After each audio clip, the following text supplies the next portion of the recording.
The date is March 15th, 2024. A 17-year-old girl named Madison sits in a clinic waiting room in Mobile, Alabama, holding a positive pregnancy test. She's terrified, not just of being pregnant, but of what happens next. 3 weeks ago, she could have driven 2 hours to access abortion care. Today, that option doesn't exist anywhere within 500 miles.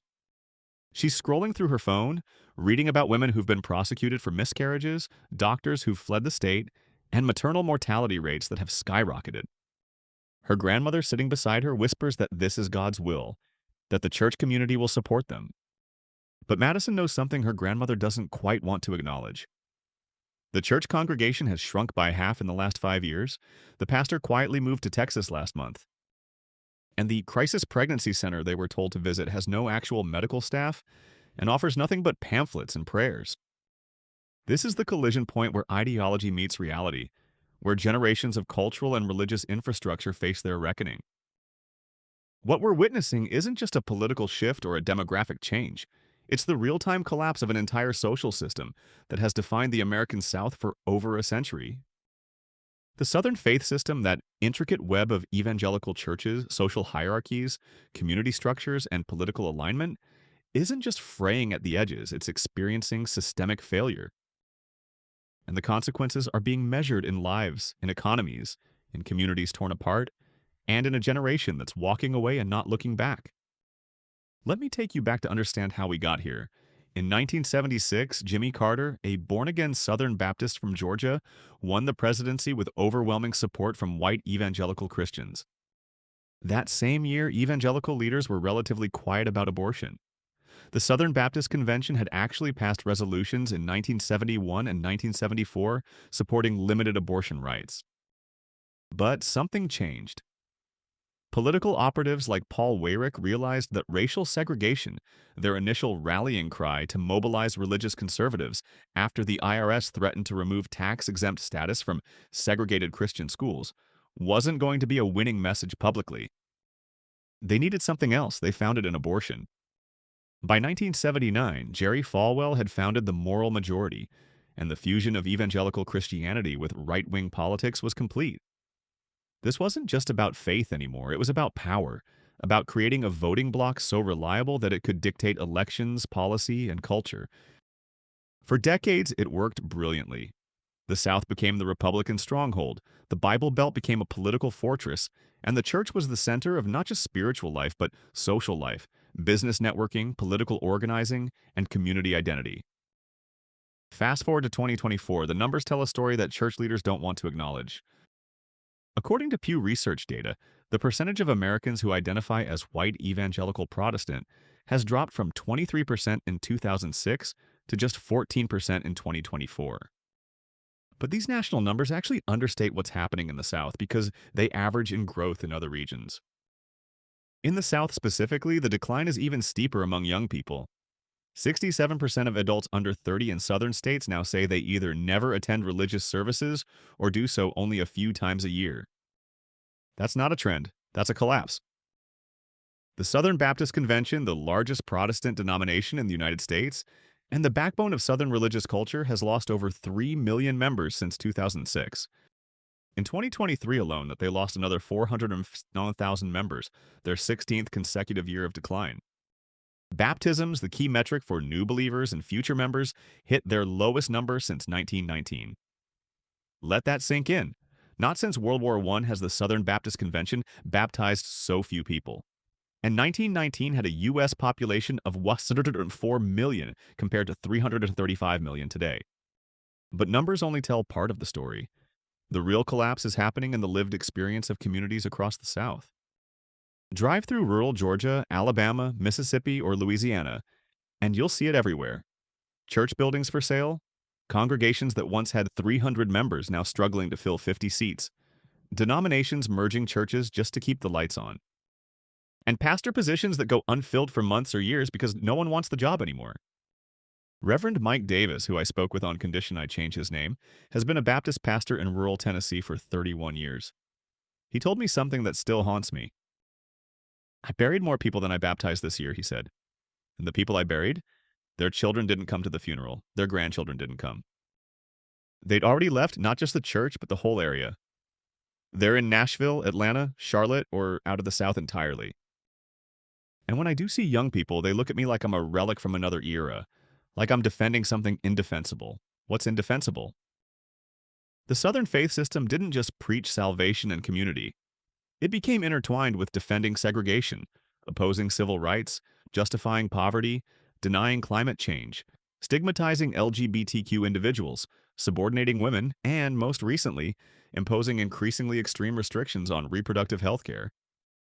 For decades, believers and community members could compartmentalize these positions, focus on the fellowship and community aspects, or simply live in communities where everyone shared the same views. But the internet changed everything. Young people in small southern towns now have access to different perspectives, different values, and different communities. They can see that other places don't have maternal mortality rates comparable to developing nations. They learn that states with comprehensive sex education have lower teen pregnancy rates than abstinence-only states. They discover that LGBTQ friends they've known their whole lives aren't actually sinful or broken.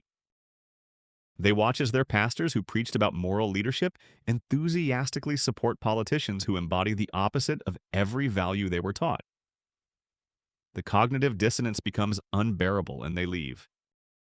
And here's where the failure becomes systemic and accelerates. The Southern faith system wasn't just churches, it was the entire social infrastructure. In many Southern communities, if you weren't part of a church, you were an outsider. Business deals happened at church. Jobs were found through church connections. Social services were provided by churches. Political candidates were vetted by pastors. Community events were church events. When the church was healthy and growing, this system worked, at least for those inside it. But as churches decline, this infrastructure collapses and nothing is replacing it. Let me give you a concrete example. In 2022, Alabama, Mississippi, and Louisiana all ranked in the bottom 5 states for healthcare access. All 3 states have refused to expand Medicaid, leaving hundreds of thousands without health insurance. The stated reason from legislators? Faith-based charities and churches should handle it, but those churches are shrinking and broke. The hospitals in rural areas are closing at unprecedented rates. Since 2010, over 130 rural hospitals have closed in the South, more than in any other region. The faith-based safety net that was supposed to catch people doesn't exist anymore, but the political system still operates as if it does. Where are you watching this from right now, and what time is it where you are? Drop a comment and let me know your profession too.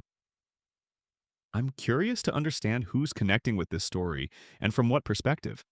It helps me understand how these changes are being experienced in different places and different industries.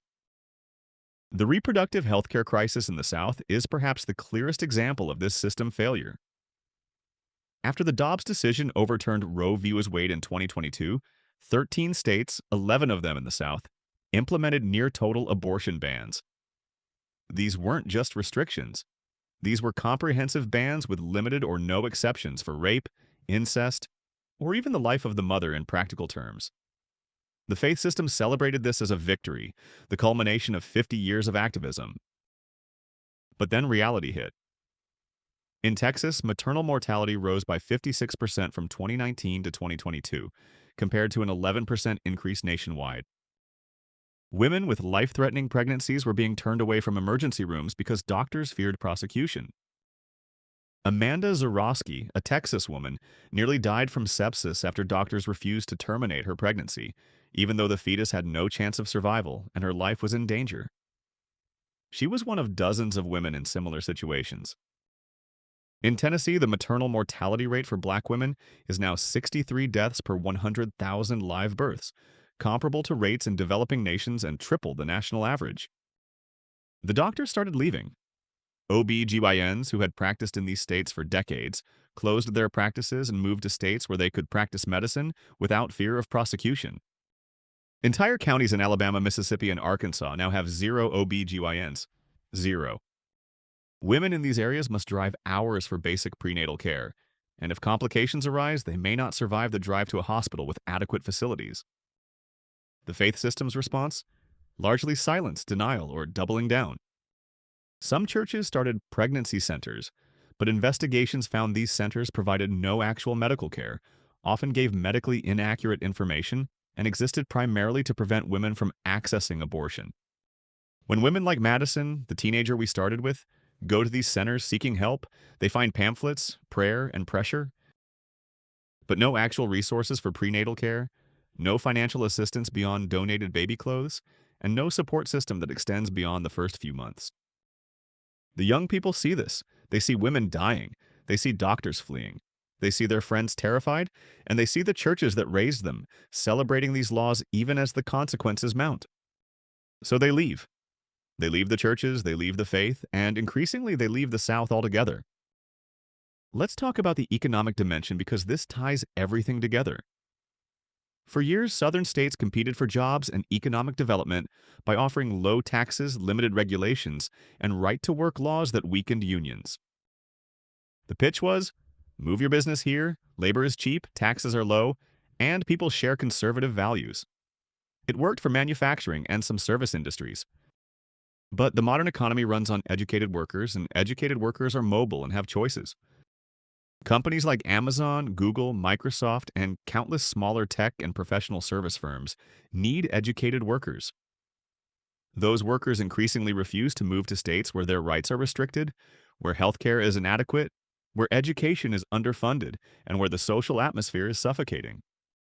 In 2023, multiple companies quietly canceled expansion plans in Texas, Florida, and Tennessee, citing difficulty recruiting workers who didn't want to live in those states.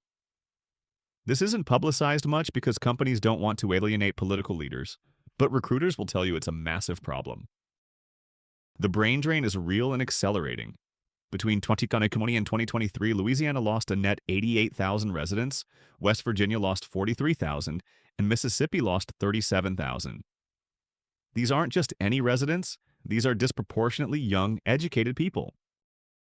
They're leaving for jobs, but they're also leaving because they can't reconcile their values with the direction their home states are taking.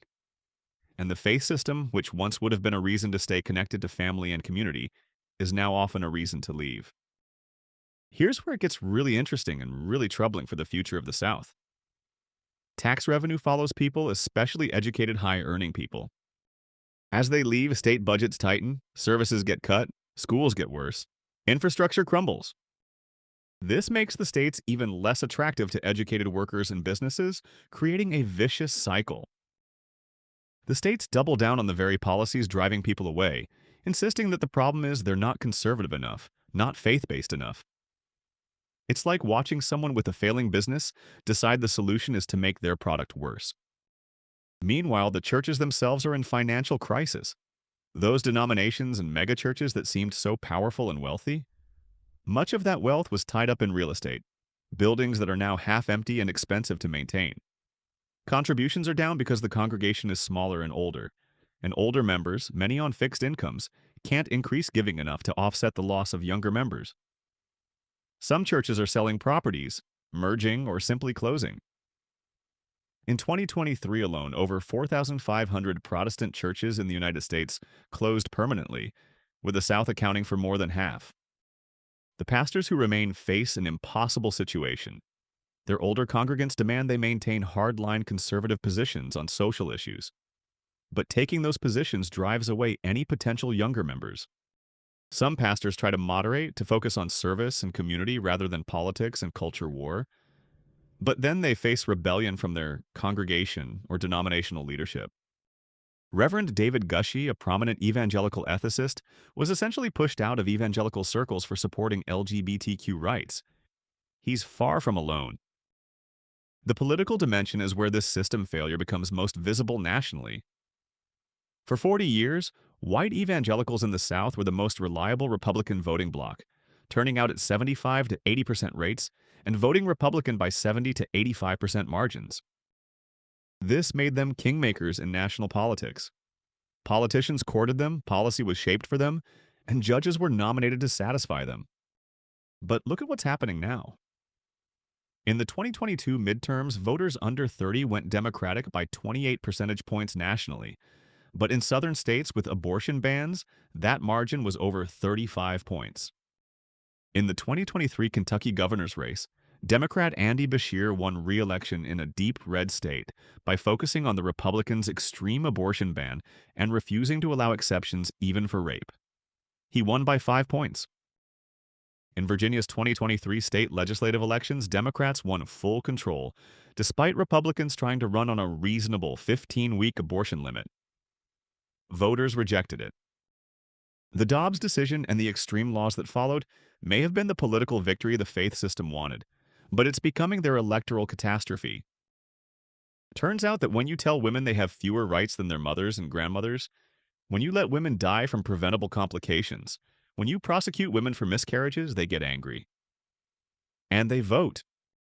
And their husbands, boyfriends, fathers, and brothers see what's happening, and they vote too. We're watching the beginning of a political realignment in the South. It's slow, it's uneven, but it's real. Georgia flipped blue in 2020 and stayed blue in the 2022 Senate race. North Carolina is now a true swing state. Texas is trending purple not because it's getting more liberal, but because the extremism is driving moderates away and energizing opposition. The faith system's political power, which seemed unshakable just a decade ago, is cracking. And here's the thing that makes this a system failure rather than just a decline. The leadership can't adapt. They're locked into positions by theology, by their base, by decades of rhetoric, and by the grift. Because let's be honest about the grift. The faith system became incredibly lucrative for those at the top. Megachurch pastors with private jets and million-dollar homes, televangelists pulling in hundreds of millions in donations, political operatives and consultants making fortunes on fear and outrage. Organizations like the Family Research Council, Focus on the Family, and Alliance Defending Freedom with combined budgets in the hundreds of millions. These leaders can't moderate because their personal empires are built on extremism. Joel Osteen isn't going to tell his congregation that maybe they've been wrong about LGBTQ people, not when he's living in a $10 million mansion. Prosperity gospel preachers aren't going to focus on Jesus' teachings about the poor when they're selling books about how God wants you to be rich. The grifters have captured the system and they'll ride it into the ground rather than give up their positions. But the real tragedy isn't the fall of these leaders, it's what's happening to communities. In my research for this video, I spent time in a small town in Mississippi that I'll call Millbrook. It has about 5,000 residents, down from 7,000 in 2000. The town used to have 3 thriving Baptist churches, a Methodist church, and a small Pentecostal congregation. Social life revolved around these churches. Now, 2 of the Baptist churches have closed. The Methodist church merged with one from the next town over. Average Sunday attendance across all churches combined is maybe 600 people, mostly over 55. The high school graduating class has shrunk from 150 to 80. The local hospital closed in 2018. The only grocery store is a Dollar General. There's one stoplight in town and the pharmacy closed last year. Young people leave immediately after high school and rarely come back. The churches that remain are still trying to organize community events like they used to, but there aren't enough people or money to make them work like before. I talked to a woman named Dorothy, age 73, who has attended the First Baptist Church of Millbrook her entire life. She cried when she talked about what's happened. My children don't come home anymore. They say the town is dead, that the church is backwards. They have grandchildren I barely know who are growing up without faith, without community. I don't understand what happened. We did everything right. We raised them in the church, taught them values. Now they act like we're the enemy. What Dorothy doesn't fully grasp is that the faith system she believes in, the one that provided community and meaning in her life, changed fundamentally. It became political, judgmental, exclusionary. Her children saw it align with politicians and positions that contradicted the Jesus they learned about in Sunday school. They saw it cover up abuse scandals, protect predators, and attack people they loved. The faith system Dorothy remembers, whatever its flaws, isn't what drove her children away. What drove them away is what it became. And here's the most damning evidence of system failure: the abuse. The Southern Baptist Convention has been rocked by revelations of widespread sexual abuse cover-ups spanning decades. In 2022, an independent investigation found that convention leaders kept a secret list of more than 700 abusive pastors and church workers, but did nothing to warn churches or protect victims. Some leaders even vilified and retaliated against abuse survivors who came forward. Similar scandals have emerged in other denominations. The faith system that presented itself as the guardian of morality and family values was protecting predators. When these stories broke, you might expect a reckoning, a purge of leadership, systemic reform. Instead, there was mostly deflection, minimization, and attacking those who raised the issues. Some leaders actually blamed the victims or suggested that bringing these issues to light was an attack on the church by secular forces. This is what a failing system looks like: the inability to acknowledge and address core dysfunction even when it's destroying you. Young people saw this. They saw institutions they were taught to trust protecting abusers. They saw leaders they were told to respect lying and covering up crimes. They saw victims attacked and silenced. And they made a rational decision. These institutions are corrupt and irredeemable. This isn't a faith crisis, it's a trust crisis. The Southern faith system destroyed its own credibility. We need to talk about race because you can't understand the Southern faith system without understanding how it's always been about maintaining racial hierarchy.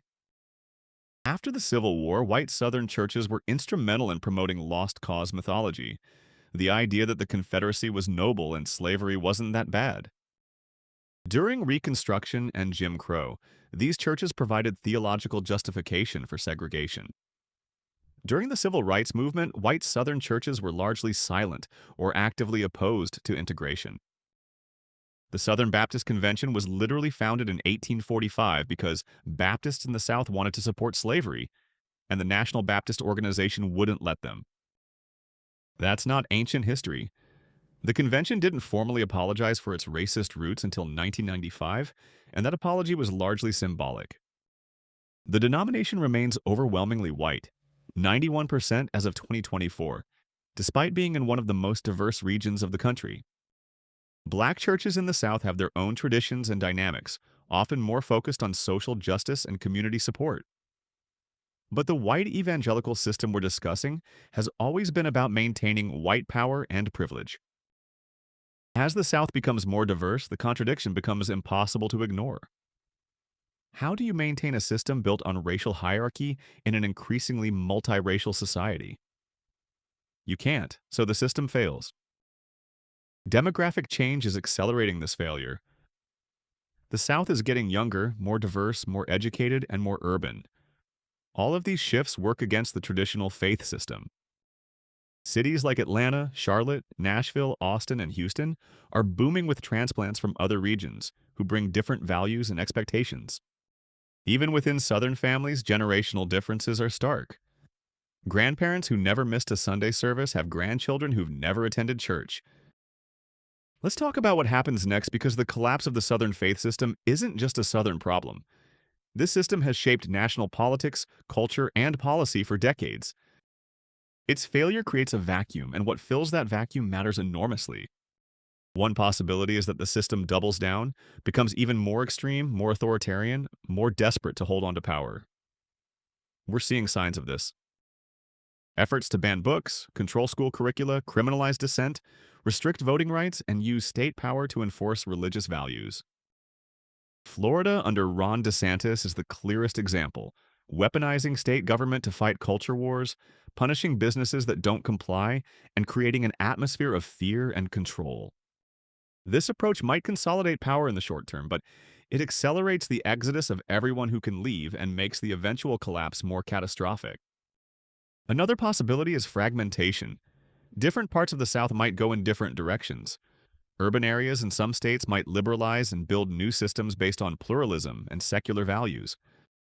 Rural areas in other states might become even more entrenched, creating an internal divide so vast that the region becomes ungovernable. We're already seeing this with state-level fights about abortion, LGBTQ rights, and education. It's not hard to imagine a future where Georgia or North Carolina look completely different from Mississippi or Alabama. A third possibility is reform from within. Some evangelicals, particularly younger ones, are trying to reclaim their faith from political operatives and return to focusing on service, community, and the actual teachings of Jesus. These reformers face enormous opposition from entrenched leadership, but they exist. Whether they can build something viable or will simply leave like so many before them remains to be seen. What's certain is that the current system can't continue as it is. The math doesn't work. The theology doesn't work. The politics doesn't work. The economics doesn't work. Communities are dying, people are leaving, money is drying up, credibility is gone. This is a system in terminal decline. For those still invested in the system, either through genuine faith or community ties, this is a painful moment. It's hard to watch institutions you love fail, to see communities you grew up in crumble, to feel like the world is moving on without you. There's real grief in that. But that grief is being weaponized by leaders who benefit from fear and anger, who tell their followers that they're under attack, that they're being persecuted, that they need to fight back. This makes everything worse. Here's what's most tragic. Many people within the faith system are genuinely good people who want to live according to their values, support their communities, and raise their families. They're not the grifters or the extremists, they're just trying to live good lives.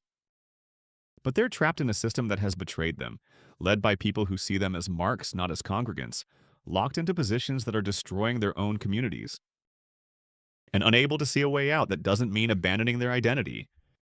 If you're enjoying this deep dive into how massive social systems collapse in real time, and you appreciate the research and time that goes into these videos, consider sending a super thanks. It directly supports the work we do here at Professor Archive and helps us keep making content that digs into these complex topics. The impact of this system failure extends beyond the South.